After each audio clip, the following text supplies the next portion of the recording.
بسم الله الرحمن الرحيم. الحمد لله وحده والصلاة والسلام على من لا نبي بعده. أما بعد فأعوذ بالله من الشيطان الرجيم. بسم الله الرحمن الرحيم.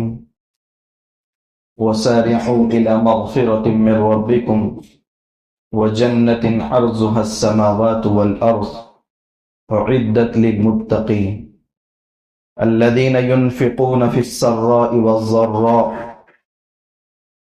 والكاظمين الغيظ والعافين عن الناس والله يحب المحسنين. وقال النبي صلى الله عليه وسلم: ليس الشديد بالسرعة ولكن الشديد الذي يملك نفسه عند الغضب او كما قال رسول اللہ صلی اللہ علیہ وسلم. قابل احترام بزرگان دین، حدیث شریف کا جو جملہ آپ کے سامنے پڑھا گیا ہے اس میں انسانوں میں حقیقی معنوں میں پہلوان کون ہے وہ بتایا گیا ہے. عام طور پر کشتی کے اندر مقابلے کے وقت مقابل کو، معادل کو، سامنے والے شخص کو جو پچھاڑ دیتا ہے اس کو پہلوان کہا جاتا ہے. لیکن اللہ کے رسول صلی اللہ علیہ وسلم کی نگاہ میں پہلوان وہ نہیں ہے. اس لیے آپ صلی اللہ علیہ وسلم نے فرمایا: لیس الشدید بالسرعہ. سرعہ یہ عربی لفظ ہے اور اس کے معنی ہے پہلوان کے. تو پھر پہلوان کون ہے؟ آپ نے فرمایا: انما الشدید الذی یملک نفسہ عند الغضب. حقیقی پہلوان وہ ہے جو غصے کے وقت اپنے آپ پر کنٹرول کر لے، اپنے آپ پر قابو پا لے. جس کو اپنے نفس پر کنٹرول حاصل ہو گیا وہ حقیقی معنوں میں پہلوان ہے. غصے کا آنا انسان ہونے کی علامت ہے. اس لیے امام شافعی رحمۃ اللہ علیہ فرماتے جس کو غصہ نہیں آتا وہ گدھا ہے. ایک شخص دکان کھول کر بیٹھ گیا اور نظریہ یہ بنایا غصہ اچھی چیز نہیں ہے، غصہ بالکل نہیں کرنا چاہیے. اب دکان کھول کر کے بیٹھا ہے، سامنے بہترین قسم کے سامان رکھے ہوئے ہیں، بچے آ کر کے ویسے ہی ڈبے میں سے نکال کر چاکلیٹ جیب میں ڈال رہے ہیں اور یہ صاحب بیٹھے بیٹھے کہہ رہے ہیں غصہ اچھی چیز نہیں ہے. تو شام تک کیا بچے گا؟ کچھ بھی نہیں بچے گا. تو غصے کا آنا انسان ہونے کی علامت ہے اور غصے کا پی جانا پہلوان ہونے کی علامت ہے. اور اسی پہلوان کا تذکرہ اللہ کے نبی صلی اللہ علیہ وسلم نے اس روایت میں فرمایا ہے: انما الشدید الذی یملک نفسہ عند الغضب. حقیقی معنوں میں پہلوان وہ ہیں کہ جو غصے کے وقت اپنے آپ پر کنٹرول کر لے. اس لیے اب سے پہلوان وہی آدمی ہماری نگاہ میں بھی شمار ہوگا جو اللہ کے نبی صلی اللہ علیہ وسلم کی نگاہ میں شمار ہوتا ہے. ورنہ 10 لوگوں کو پچھاڑ دیتا ہے مگر صبح ٹھنڈی کے موقع پر اپنے جسم سے کمبل اٹھانے کی بھی طاقت نہیں ہے تو وہ پہلوان نہیں ہے. کمبل کب اٹھتا ہے؟ جب نفس اپنے کنٹرول میں ہوتا ہے اور نفس کو کچلنے کی طاقت جس کے اندر ہوتی ہے وہ ہے پہلوان. غصے کے موقع پر بسا اوقات ایسی چیزوں کا صدور ہو جاتا ہے کہ بعد میں انسان کو بڑا پچھتاوا ہوتا ہے، کاش میں یہ حرکت نہ کرتا. کیونکہ غصے کے وقت سوچنے کی اور سمجھنے کی طاقت مغلوب ہو جاتی ہے. انسان کیا کہہ رہا ہے اس وقت سوچنا اس کو نصیب نہیں ہوتا اور بسا اوقات ایسی باتیں زبان سے نکل جاتی ہیں یا ایسی حرکت جسم سے ہو جاتی ہے کہ بعد میں غصہ ختم ہونے کے بعد بڑا پچھتاوا ہوتا ہے. ابھی اسی ہفتے میں ایک مسئلہ ایسا سامنے آیا کہ ایک 65 سال کے شخص نے اپنی بیوی پر غصہ کرتے ہوئے ایک ساتھ 3 طلاقیں دے دی. اب وہ عورت تو اس کے لیے اجنبیہ بن گئی، بچوں نے، بیٹوں بیٹیوں نے ساتھ چھوڑ دیا، 65 سال کی عمر میں بیماریوں نے پکڑ لیا ہے، اب نہ کھانے کا کوئی انتظام کرنے والا ہے، نہ کوئی دیکھ بھال کرنے والا ہے، اور عمر ایسی ہے کہ نہ دوسرا نکاح کر سکتے ہیں، تو یہ ایک غصے کی حالت میں کتنا خطرناک کام ہو گیا. اب بڑا پچھتاوا ہو رہا ہے. حالانکہ جب غصہ آیا اس وقت ایسے الفاظ استعمال کیے کہ جس کی وجہ سے اب پریشانیاں دین بدین بڑھتی جا رہی ہیں. اب انسان اسے حرمت کے ساتھ تو زندگی گزار نہیں سکتا. تو بسا اوقات غصے کی حالت میں انسان سے ایسے افعال کا صدور ہو جاتا ہے کہ بعد میں بڑا پچھتاوا ہوتا ہے. اس لیے اللہ کے نبی صلی اللہ علیہ وسلم نے غصہ تو انسان کو آئے گا، مگر اس کو کنٹرول کیسے کرنا ہے، وہ کنٹرول کرنے کی احادیث کے اندر تدبیر بھی بتائی ہے. کچھ تدبیریں عارضی ہیں کہ غصہ ختم ہو جائے گا، اور کچھ تدبیریں دائمی ہیں. حضرت سلیمان ابن سرد رضی اللہ تعالیٰ عنہ فرماتے ہیں کہ ایک مرتبہ اللہ کے نبی صلی اللہ علیہ وسلم کے ساتھ میں مجلس میں بیٹھا ہوا تھا. دو شخص آپس میں جھگڑنے لگے اور بات گالم گلوچ تک پہنچ گئی. ایک آدمی کو حضور نے دیکھا کہ اس کا پورا چہرہ غصے کی وجہ سے لال ہو گیا اور اس کی گلے کی رگیں پھول چکی ہے جیسا غصے کی حالت میں ہوتا ہے. تو آپ صلی اللہ علیہ وسلم نے اس موقع پر فرمایا کہ میں ایک ایسا کلمہ جانتا ہوں کہ اگر یہ شخص اس کلمے کو اس حالت میں کہہ دے تو جو کیفیت وہ ابھی پا رہا ہے اس کی وہ کیفیت ختم ہو جائے، یعنی اس کا غصہ ختم ہو جائے. پھر آپ نے وہ کلمہ بتایا اعوذ باللہ من الشیطان الرجیم، کیونکہ غصہ شیطان کے اثرات میں سے ہے اور اس کی وجہ سے انسان کو نقصان اٹھانا پڑتا ہے، اور یہ شیطان ہر کسی کو مغلوب کر دیتا ہے. اب انسان اس کے اثرات سے بچنے کے لیے اللہ کی پناہی حاصل کر سکتا ہے، جس خدا کو تمام انسانوں پر، تمام نفوس پر اور شیاطین پر اللہ کو قبضہ قدرت حاصل ہے. اس لیے اللہ کے نبی صلی اللہ علیہ وسلم نے فرمایا غصے کو کنٹرول کرنے کے لیے فوری طور پر اعوذ باللہ من الشیطان الرجیم پڑھ لو. کسی اور روایت میں فرمایا گیا اگر انسان کو کھڑے ہونے کی حالت میں غصہ آئے تو بیٹھ جائے، اپنی حالت تبدیل کر لے. اگر بیٹھے ہوئے ہونے کی حالت میں غصہ آئے تو لیٹ جائے. اگر غصے میں پورا بدن گرم ہو گیا ہے وضو کر کے اپنے آپ کو ٹھنڈا کر لیں. اسی مسئلے کے جواب میں بتایا میں نے کہ غصے کے موقع پر کیا کرنا ہے. اگر آپ پہلے سے ہی علماء کو پوچھیں تو یہ نوبت نہ آئے. جب پورا گھر تباہ ہو گیا اس کے بعد کہتے ہیں کہ کچھ کر کے دو، کیسے ہوگا؟ آپ نے سامنے والے کو 3 گولیاں مار دی ہیں اور اب کہہ رہے اس کی جان بچ جائے کسی صورت میں، یہ تو کوئی ڈاکٹر نہیں بچا سکتا. آپ کو غصہ آیا تھا تو تیجوری میں سے 3 لاکھ روپے بھی تو آپ دے سکتے تھے غصے کی حالت میں. اصل میں یہ مسئلے کا جواز نکالنے کے لیے کہ ایسا غصے ہوا کہ اس کو پتہ ہی نہیں رہا کہ کیا کرے. تو میں نے کہا 3 لاکھ روپے بھی تو عورت کو دے سکتے تھے. بالکل ہوش و حواس میں یہ کام ہو رہا ہے، غصے کی حالت میں یہ جو کام ہو رہا ہے. تو غصے کی حالت میں اپنے آپ کو کنٹرول کرنے کے لیے احادیث کے اندر یہ تدبیریں بتائی گئی، مگر یہ عارضی تدبیر ہے کہ فوری طور پر غصہ ختم ہو گیا. مگر یہ غصہ بار بار آتا ہے، جس کے اوپر آتا ہے تھوڑے دن کے بعد اور انسان غصے ہوتا ہے.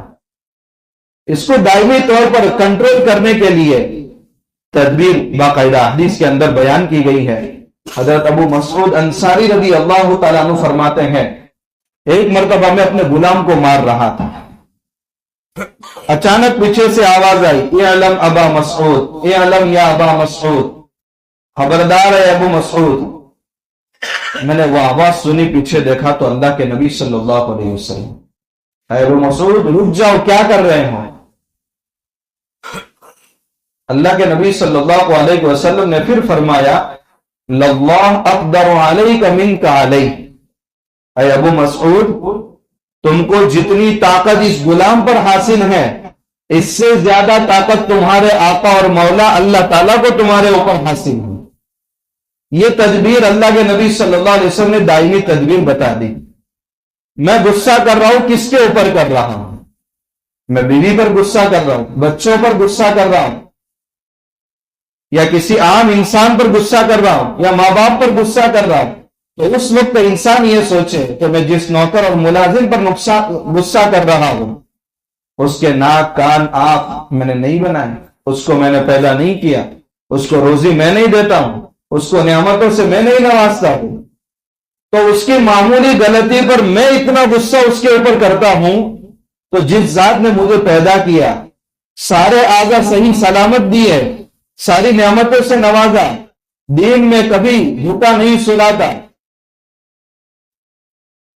اگر وہ میری معمولی غلطی پر غصہ کرنے لگے تو میرا انجام کیا ہوگا؟ تو یہ انسان اگر یہ سوچے تو دائمی طور پر غصے سے نامناسب چیزوں کا صدور نہ ہو۔ لَاللَّهُ أَقْدَرُ عَلَيْكَ مِنْكَ عَلَيْهِ، اللہ تعالیٰ کو تمہارے اوپر اس سے زیادہ قدرت حاصل ہے جتنی تمہارے نوکر اور ملازم پر حاصل ہے۔ اب انسان اگر اس چیز کو سوچے تو پھر انسان اپنے آپ کو کنٹرول میں رکھے گا۔ ابو مسعود رضی اللہ تعالیٰ عنہ نے اسی وقت کہا میرا یہ غلام آزاد ہے۔ اللہ کے نبی صلی اللہ علیہ وسلم نے فرمایا اگر تم یہ حرکت کر بیٹھتے، یعنی بلا وجہ تم اس کو مارتے، تو جہنم کی آگ تم کو لپیٹ دیتے، مگر تم نے یہ کام کیا کہ اس کو آزاد کر دیا۔ تو غصہ کتنی خطرناک چیز ہے اس سے ہم اندازہ لگا سکتے ہیں۔ بے شمار مسائل ایسے خطرناک پیچیدہ ہو جاتے ہیں کہ انسان سوچ بھی نہیں سکتا کہ میرے ایک لفظ سے کیا ہوگا۔ جراحات السنان لها التیام، ایک شخص کسی کو تلوار کا گھاؤ مارتا ہے تو وہ گھاؤ کا تو پورا ہو جاتا ہے، مگر زبان سے جو تیر نکلتا ہے اس کا مداوا نہیں ہوتا، اور رہ رہ کر انسان کو وہ باتیں یاد آتی رہتی ہے۔ تو زبان اتنی خطرناک ہے جو غصے کی حالت میں چلتی ہے، اس لیے اس کی عارضی تدابیر بھی بتائی کہ غصے کو کنٹرول کیسے کرے، اور ہمیشہ کنٹرول کرنے کے لیے انسان یہ تصور کرے کہ میں اگر معمولی غلطی پر لوگوں پر غصے ہو جاتا ہوں تو اللہ تعالیٰ میری کتنی غلطیوں کو برداشت کر رہے ہیں، ورنہ میرا انجام کیا ہو اگر اللہ کی فوری پکڑ آ جائے اور اللہ میرے اوپر غضبناک ہو جائے۔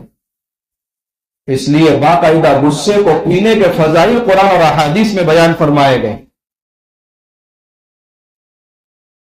حضرت معاذ بن انس رضی اللہ تعالیٰ عنہ فرماتے ہیں کہ اللہ کے نبی صلی اللہ علیہ وسلم نے ارشاد فرمایا جو شخص غصے کو پی جاتا ہے، باوجود یہ کہ اس کو طاقت ہے کہ اس غصے کو سامنے والے پر نافذ کرے، لیکن اس کے باوجود وہ اللہ کے لیے اس گھونٹ کو پی جاتا ہے، اللہ تعالیٰ کل قیامت کے دن اس کو اختیار دیں گے کہ جس حور کا انتخاب کرنا چاہے وہ اختیار کرے۔ یہ غصے کو پینے کی فضیلت ہے، مگر یہ مزاج بنانا بہت دشوار ہے۔ لیکن جب قرآن اور سنت کی باتیں ہمارے سامنے آ جائے اور ہم ایک بات طے کر لیں کہ شریعت کی جو بھی بات ہمارے سامنے آ جائے ہم اپنے آپ کو سرنڈر کر دیں، یہ صحابہ کرام کا مزاج تھا، اور ہمارا مزاج اگر ایسا بن جائے کتنی مصیبتوں سے ہم محفوظ رہ جائے اور آخرت میں کتنی حوروں کا ہمارے لیے ذخیرہ ہو جائے۔ ایک صحابی اللہ کے نبی صلی اللہ علیہ وسلم کے پاس آئے اور فرمایا رسول اللہ اذنی وقتصر، مجھے نصیحت کیجیے، اور بہت مختصر، آدھے گھنٹے کا بیان مجھے نہیں سننا، اذنی وقتصر، مجھے نصیحت کیجیے اور بہت مختصر۔ اللہ کے نبی صلی اللہ علیہ وسلم نے فرمایا لا تغضب، غصہ مت کرو لوگوں کو۔ حالانکہ یہ سوال کئی صحابہ نے حضور سے کیا ہے، اور اس سوال کے جواب میں الگ الگ جوابات اللہ کے نبی صلی اللہ علیہ وسلم نے ارشاد فرمایا، کیونکہ اللہ کے نبی صلی اللہ علیہ وسلم روحانی طبیب تھے کہ اس کے اندر کیا مرض ہے وہ حضور جانتے تھے، اس لیے اللہ کے نبی صلی اللہ علیہ وسلم نے ہر ایک کو الگ الگ نصیحت فرمائی۔ ان کو صرف یہ کہا لا تغضب، غصہ مت کرو۔ تمہاری زندگیوں میں جو پریشانی آ رہی ہے وہ اس نصیحت پر عمل نہ کرنے کی وجہ سے آ رہی ہے، تو انسان اپنے آپ پر کنٹرول کرے۔ حضرت عمر بن خطاب رضی اللہ تعالیٰ عنہ اپنے دور خلافت میں حضرت امیر المؤمنین نے ایک شورا بنائی تھی، کیونکہ امور خلافت کو بحسن خوبی چلانا بھی تھا، تو اس کے لیے ایک ٹیم کی ضرورت تھی۔ تو حضرت عمر رضی اللہ تعالیٰ عنہ نے ایک شورا بنائی تھی، اور اس شورا کے اندر صرف علماء اور قراء ہی تھے۔ یعنی جو قرآن اور سنت سے سب سے زیادہ واقف کار لوگ تھے، انہی کا انتخاب اس شورا کے اندر ہوا تھا. اس لیے حضرت عمر رضی اللہ تعالیٰ عنہ کا اب دور دیکھیں، اس میں فتوحات کا دور بہت زیادہ ہے. حضرت علی رضی اللہ تعالیٰ عنہ سے کسی نے سوال کیا کہ حضرت آپ کے دور خلافت میں وہ باتیں نہیں ہیں جو حضرت عمر رضی اللہ تعالیٰ عنہ کے دور خلافت میں تھی، کہ ان کے دور خلافت میں کتنی فتوحات ہوئی ہے، قیصر و کسریٰ کے تاج ہمارے قدموں میں آئے، اور آپ کے دور خلافت میں دیکھا جاتا ہے تو جنگ جمل، جنگ صفین وغیرہ کے واقعات پیش آئے اور مسلمانوں کی تلوار آپس میں چلنے لگی. حالانکہ یہ سبائی فتنے کا، ان کے پورے ناپاک منصوبوں کا نتیجہ تھا. تو حضرت علی رضی اللہ تعالیٰ عنہ نے بڑا زبردست جواب دیا کہ اس وقت امیر المؤمنین حضرت عمر رضی اللہ تعالیٰ عنہ تھے اور ان کی رعایا ہم تھے، وہ جو فرماتے تھے ہم مان لیتے تھے، اور اس وقت امیر المؤمنین میں ہوں اور میری رعایا تم ہو، میں جو کہتا ہوں تم مانتے نہیں ہو، جس کی وجہ سے یہ ہو رہا ہے، تو یہ قصور میرا نہیں تمہارا ہے. بہت اچھا جواب دیا حضرت علی رضی اللہ تعالیٰ عنہ نے کہ حضرت عمر رضی اللہ تعالیٰ عنہ نے جو شورا بنائی تھی اس میں ایک تابعی تھے حر بن قیس، یہ صحابی نہیں تھے، مگر حضرت عمر رضی اللہ تعالیٰ عنہ نے مجلس سے مشاورت کا ان کو رکن بنایا تھا، کیونکہ ان کے پاس علم بہت ٹھوس تھا. اس بنیاد پر ان کو اس کا رکن بنایا گیا تھا. ایک مرتبہ وہ اپنے چچا کے ساتھ بیٹھے ہوئے تھے، ان کا نام تھا عیینہ بن حصن رضی اللہ عنہ. وہ اپنے بھتیجے سے کہنے لگے کہ تمہارا تو وہ کتنا بڑا مقام ہے حضرت عمر رضی اللہ تعالیٰ عنہ کے وہاں، تمہاری بات کا بڑا احترام کیا جاتا ہے، تمہاری رائے کو پسند کیا جاتا ہے. آپ حضرت عمر رضی اللہ تعالیٰ عنہ سے اجازت لے لیں کہ جس وقت مخصوص مجلس، خصوصی مجلس ہو، اس میں مجھے حاضر ہونے کا موقع مل جائے.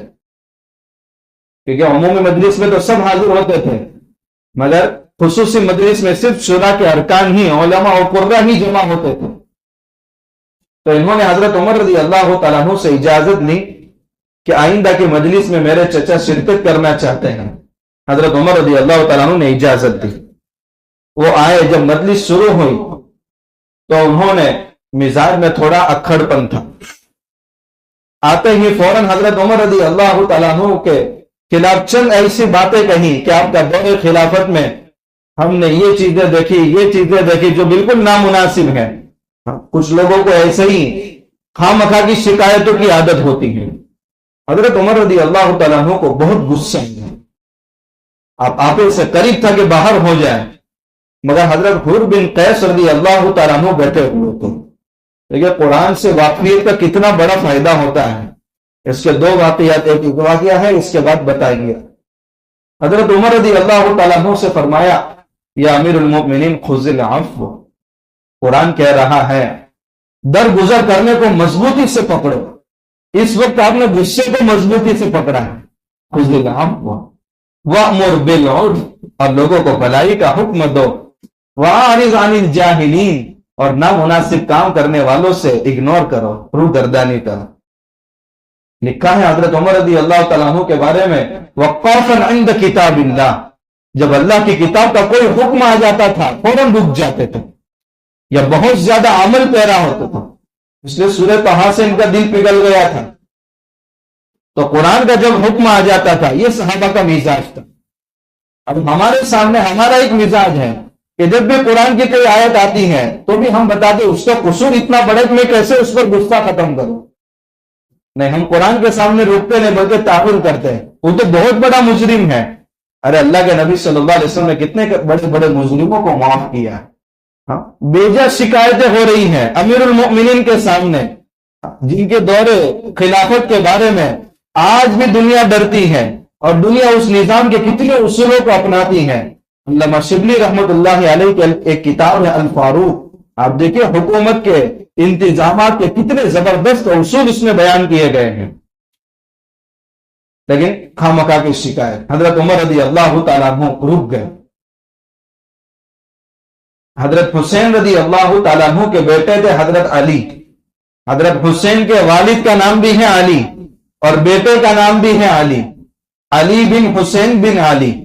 اور ان کا لقب تھا سید العابدین، اور جس لقب سے وہ مشہور ہوئے ہیں وہ لقب تھا زین العابدین۔ شیعہ لوگ ان کو امام مانتے ہیں، اور حضرت زین العابدین کی شخصیت کو لے کر وہ گمراہ ہوئے ہیں۔ ہاں، بڑوں کے نام پر بھی لوگ گمراہ ہوتے ہیں، بڑے اپنی جگہ پر درست ہیں، مگر انہوں نے، رافضیوں نے ان کو امام کا درجہ دے دیا۔ امام کا درجہ ان کے وہاں ایسا ہی جیسا ہمارے یہاں نبی کا درجہ ہے، یعنی نبی معصوم ہوتا ہے، انہوں نے حضرت زین العابدین کو بھی معصوم ماننا شروع کیا۔ اور مستریض الطاعہ، یعنی جیسے اللہ اور اللہ کے رسول کی اطاعت فرض ہے، وہ کہتے ہیں ان کی بھی اطاعت فرض ہے۔ حالانکہ یہ غلط عقائد جو ان کے درمیان گناہ کی وجہ سے در آئے ہیں، ہم اللہ کے نبی صلی اللہ علیہ وسلم کے اہل بیت میں سے ان کو مانتے ہیں، اور ان کا بہت بڑا مقام ہے۔ اہل بیت سے محبت کرنا مسلمانوں کا شیوا ہے، اور مسلمانوں کا ایمان ہے، اور ان کا عقیدہ ہے۔ یہ حضرت زین العابدین، جن کو عبادت گزاروں کی زینت کہا جاتا ہے، زین العابدین عبادت گزاروں کی زینت۔ ایک نام، بہت سارے حضرات پوچھتے ہیں بچی کا کیا نام رکھنا چاہیے، تو عام طور پر بتایا جاتا ہے کہ زینب بہت بہترین نام ہے۔ زینب ہے زین ابین، ابن عربی میں باپ کو کہتے ہیں، باپ کی زینت، کتنا بہترین نام ہے۔ اللہ کے نبی صلی اللہ علیہ وسلم کے گھر میں 3 زینب تھی، ایک خود اللہ کے نبی صلی اللہ علیہ وسلم کی صاحبزادی حضرت زینب رضی اللہ تعالی عنہ، اور 2 آپ کی زوجہ محترمہ حضرت زینب بنت خزیمہ، اور دوسری بیوی کا نام بھی تھا حضرت زینب۔ تو 3 عورتیں زینب نام کی اللہ کے نبی صلی اللہ علیہ وسلم کے گھر میں تھی، اور ہم کہتے ہیں وہ نام تو ہمارے گھر میں ہے، ہمارے خاندان میں ہے، اس لیے صحابیات کے نام پر نام رکھنا چھوڑ دیتے ہیں۔ تو آج ہماری بچیوں میں وہ اثرات نہیں آ رہے، ایسے نام ہم تلاش کرتے ہیں کہ جس کا کوئی میننگ ہی نہیں ہوتا۔ منتشا، منتشا کا کیا میننگ ہو رہا ہے؟ وہ تو عز منتشا وہ تو ذل منتشا، کوئی معنی ہی یہاں نہیں ہو رہا جب تک آگے کا ورڈ اس کے ساتھ نہ ملا ہے۔ منتشا کے معنی اللہ جس کو چاہے گا، چاہے تو عزت دے گا، چاہے تو ذلت دے گا، چاہے تو حکومت دے گا، چاہے تو حکومت چھین لے گا۔ تو منتشا کا کوئی معنی ہی نہیں ہوتا، اس لیے ایسے نام کا انتخاب کرنا چاہیے جن کے واقعیت معنی ہوتے ہیں۔ تو بچی باپ کی زینت بنے گی جب اس کا نام زینب رکھا جائے گا، تو ناموں کے بھی اثرات پڑتے ہیں۔ اس لیے حکم ہے صحابہ اور صحابیات کے نام پر نام رکھو۔ آج فیشن بن گیا، ایسا نام جس کا پورے شہر میں محلے میں کوئی نام نہیں ہونا چاہیے، نہیں۔ یہ چیزوں سے ہٹنے کی وجہ سے پھر وہ اثرات ہمارے بچیوں اور بچوں کے اندر نہیں آتے۔ پھر بات یہ چل رہی تھی حضرت زین العابدین، اللہ تعالیٰ نے دین میں عبادت کا وہ شوق تھا ان کے اندر کہ ایک دن میں امام مالک رحمت اللہ علیہ فرماتے 1000 رکعت نوافل پڑھتے تھے، اس لیے ان کو یہ لقب ملا ہے زین العابدین، عبادت گزاروں کی زینت، سید العابدین، عبادت گزاروں کے سردار۔ ایک مرتبہ ان کا خادم گرم پانی لے کر کے آ رہا تھا، اور ان کی بچی پر وہ پانی گر گیا۔ ظاہر سی بات ہے کتنا غصہ آیا ہوگا، نوکر ہوتا، اس کی کوئی حیثیت نہیں ہوتی، تو اس نوکر پر بہت زیادہ غصہ آیا۔ تو اس نوکر نے دیکھا کہ اس وقت حضرت آپے سے باہر ہے، میرا انجام کیا ہوگا؟ تو قرآن کریم کی ایک آیت پڑھی، وَسَارِعُوا إِلَى مَغْفِرَةٍ مِّن رَبِّكُمْ، دوڑو تم اپنے رب کی مغفرت کی طرف، اور ایسی جنت کی طرف جس کی چوڑائی آسمان اور زمین کے برابر ہے، اعدت للمتقین، اور یہ جنت اور مغفرت کا وعدہ اللہ نے متقیوں کے لیے کر رکھا ہے۔ متقی کون ہے؟ الذین ينفقون فی السراء والضراء، متقی لوگ وہ ہیں جب خوشحالی ہو تب بھی اللہ کی راہ میں خرچ کرتے ہیں، اور جب حالات ناسازگار ہو تب بھی اللہ کی راہ میں خرچ کرتے ہیں۔ والکاظمین الغیظ، اور غصے کے وقت اپنے آپ کو سنبھال لیتے ہیں اور غصہ پی لیتے ہیں۔ تو حضرت آپ کا تو شمار متقیوں میں ہے، اور متقیوں کا دوسرا وصف بیان کیا گیا قرآن میں، والکاظمین الغیظ، جو اپنے غصے کو پی لیتے ہیں۔ فوراً حضرت ٹھنڈے ہو گئے، غصہ پی لیے۔ اس نے آگے کی آیت پڑھی والغازمین الغیظ والعافین عن الناس، صرف غصہ پیتے نہیں، دل سے معاف بھی کر دیتے ہیں۔ تو حضرت نے فرمایا جا، میں نے تجھے دل سے معاف بھی کر دیا۔ کہ حضرت اتنے پر بس نہیں ہے، قرآن کہہ رہا ہے واللہ یحب المحسنین، بلکہ وہ لوگ نیک احسان بھی کرتے ہیں ان کے اوپر، یعنی معاف بھی کرنا، غصہ پی بھی جانا اور اوپر سے احسان کرنا۔ تو حضرت نے فرمایا جا، تیرے اوپر احسان ہے کہ تو آزاد ہے۔ تو قرآن کی واقفیت سے اتنا فائدہ غلام کو ہوا، ایک تو جرم بھی ہوا، غصے سے بھی محفوظ رہا اور آزاد بھی ہو گیا۔ تو یہ غصے پینے کے قرآن اور احادیث کے اندر فضائل بیان کیے گئے۔ حضرت ابوبکر صدیق رضی اللہ تعالیٰ عنہ تاجر تھے، ان کے رشتے میں ایک صحابی تھے جو نادار اور بہت غریب تھے، ان کا پورا خرچہ حضرت ابوبکر صدیق رضی اللہ تعالیٰ عنہ اٹھاتے تھے۔ مگر جب واقعہ افک پیش آیا، افک کے معنی ہے تہمت لگانا، حضرت عائشہ صدیقہ رضی اللہ تعالیٰ عنہ پر منافقوں کے سردار عبداللہ بن ابی بن سلول نے تہمت لگائی۔ حضرت عائشہ رضی اللہ تعالیٰ عنہ اللہ کے نبی صلی اللہ علیہ وسلم کے ساتھ سفر میں تھی، اور ان کے نام پر کھلا تھا، تو وہ اللہ کے نبی صلی اللہ علیہ وسلم کے ساتھ سفر میں تھی۔ اونٹ کے اوپر ہودج رکھا جاتا تھا۔ آج کے زمانے میں تو ہم نے بھی ہودج نہیں دیکھا، شاید بوڑھوں نے دیکھا ہو کہ پہلے زمانے میں اونٹ کے اوپر ہودج کے 4 لکڑیاں ہوتی تھی اور اس کو پردے سے چاروں طرف سے ڈھانک لیا جاتا تھا، اور حضرت عائشہ رضی اللہ تعالیٰ عنہ وہ اونٹ پر سوار ہونے سے پہلے زمین پر رکھا جاتا تھا، اور حضرت امی عائشہ رضی اللہ تعالیٰ عنہ اس کے اندر بیٹھ جاتی تھی، اور 4 صحابہ کرام چاروں کونوں سے اٹھا کر کے اس کو اونٹ کے اوپر رکھتے تھے، اور پھر سواری آگے بڑھتی تھی۔ حضرت عائشہ رضی اللہ تعالیٰ عنہ قضاء حاجت کے لیے گئی ہوئی تھی، اور اللہ کے نبی صلی اللہ علیہ وسلم کو معلوم نہیں تھا، تو اپنے قافلے کو آگے چلنے کی اجازت دی۔ تو صحابہ کرام نے وہی ہودج اٹھا کر کے اونٹ کے اوپر رکھ دیا، مگر حضرت عائشہ رضی اللہ تعالیٰ عنہ اس وقت بہت زیادہ نادر تھی، بدن اتنا فربا نہیں ہوا تھا، تو صحابہ کرام کو محسوس ہی نہیں ہوا کہ اندر امی عائشہ رضی اللہ تعالیٰ عنہ ہے یا نہیں ہے۔ تو جیسے ہی 4 آدمی اٹھائیں گے تو وزن کا احساس نہیں ہوتا، ویسے ہی رکھ لیا اور سواری آگے نکل گئی۔ حضرت عائشہ رضی اللہ تعالیٰ عنہ جب اپنی ضرورت سے فارغ ہو کر کے واپس آئی تو قافلہ آگے نکل چکا تھا، اب کرے تو کیا کرے؟ لیکن حضرت عائشہ رضی اللہ تعالیٰ عنہ جیسی ذہین اور فتین عورت کون ہو سکتی ہے؟ تو انہوں نے سوچا کہ میں بجائے اس کے کہ ادھر ادھر جاؤ، میں یہیں رک جاؤں، جب قافلہ آگے پڑاؤ ڈالے گا اور حضور مجھے نہیں پائیں گے تو ضرور کسی ساتھی کو یہاں بھیجیں گے۔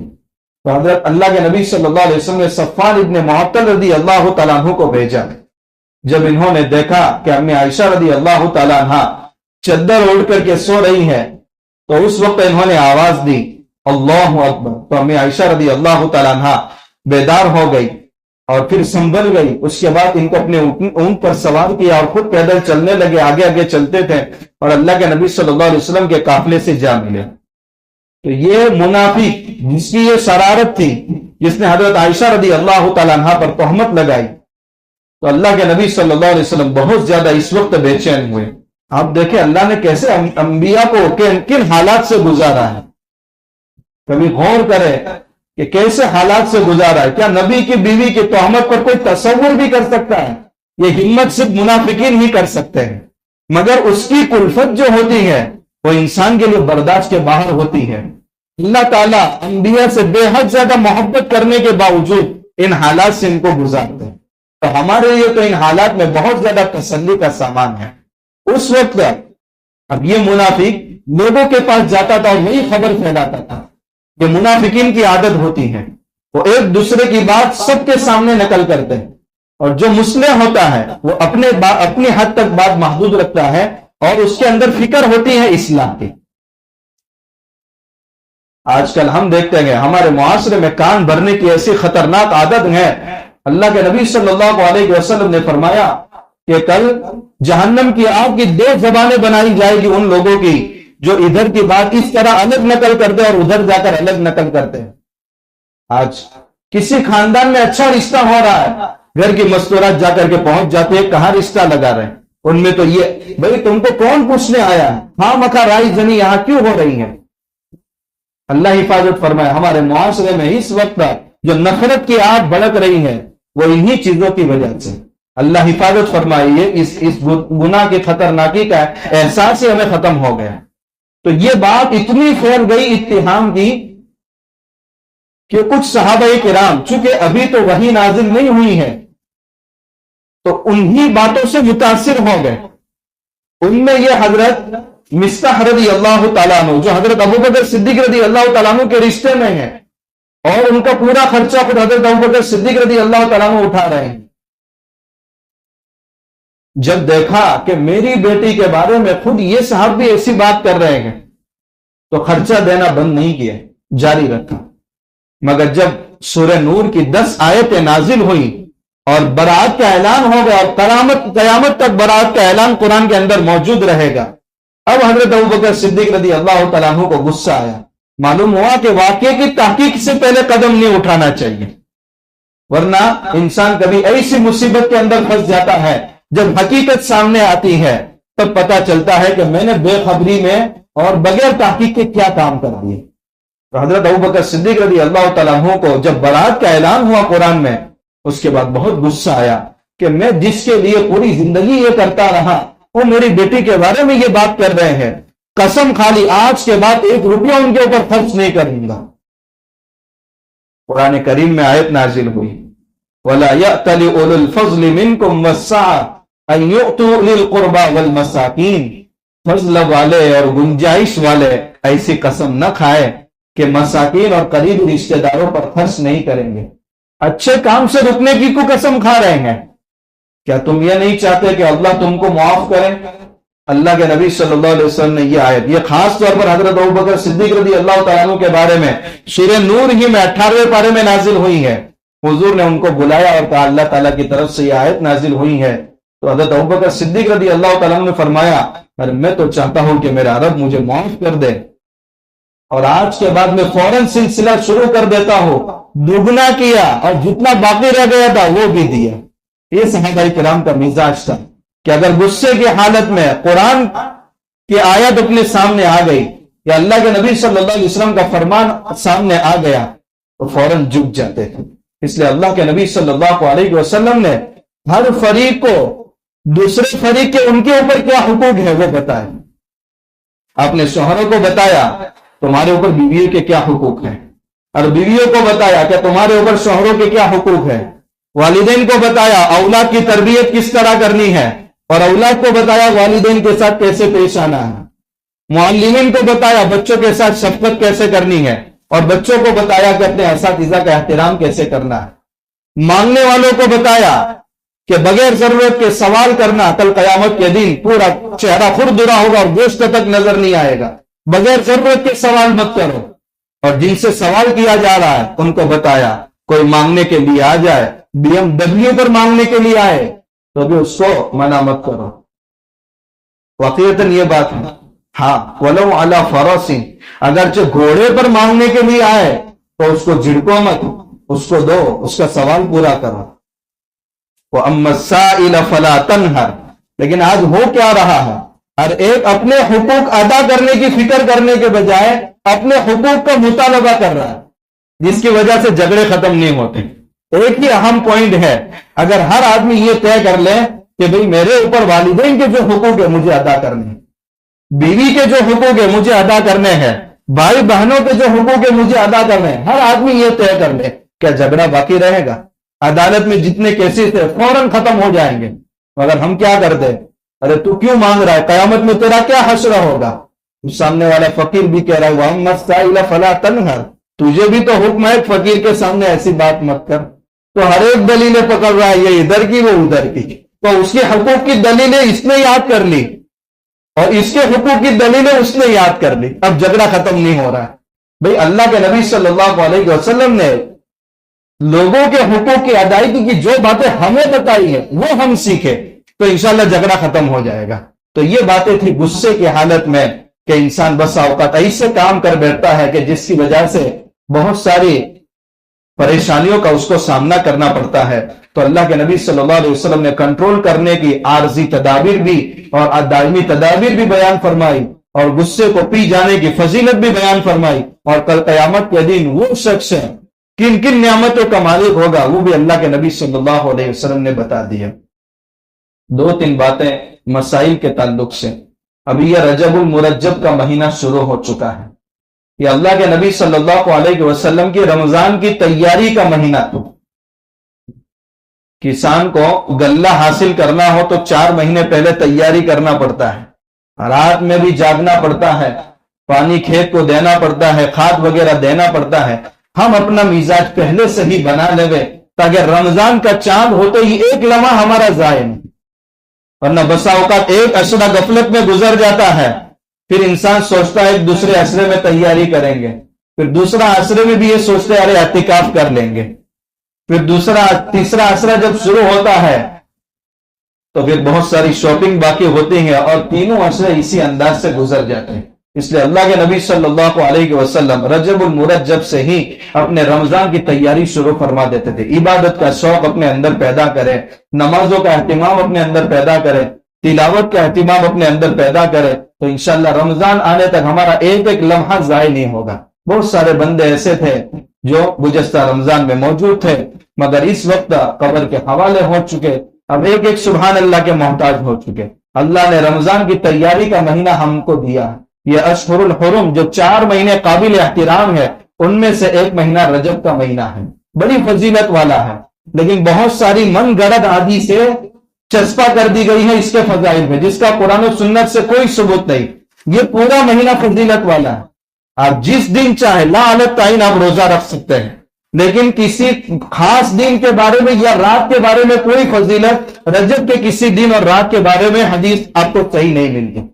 بہت سارے حضرات نے سنا بھی ہوگا کہ پہلا, دوسرا اور تیسرے دن کے رجب کی تاریخ کا روزہ رکھنا 1 سال کے روزوں کو برابر ثواب ہے. ایسی کوئی فضیلت نہیں ہے. 22 تاریخ رجب کی 22 تاریخ بھی فضیلت کا دن ہے, یا 27 رجب جس میں اللہ کے نبی صلی اللہ علیہ وسلم کو معراج ہوئی ہے. تعین کی طور پر یقین کے ساتھ نہیں کہہ سکتے کہ اللہ کے نبی صلی اللہ علیہ وسلم کو 27 رجب پہ معراج ہوئی تھی.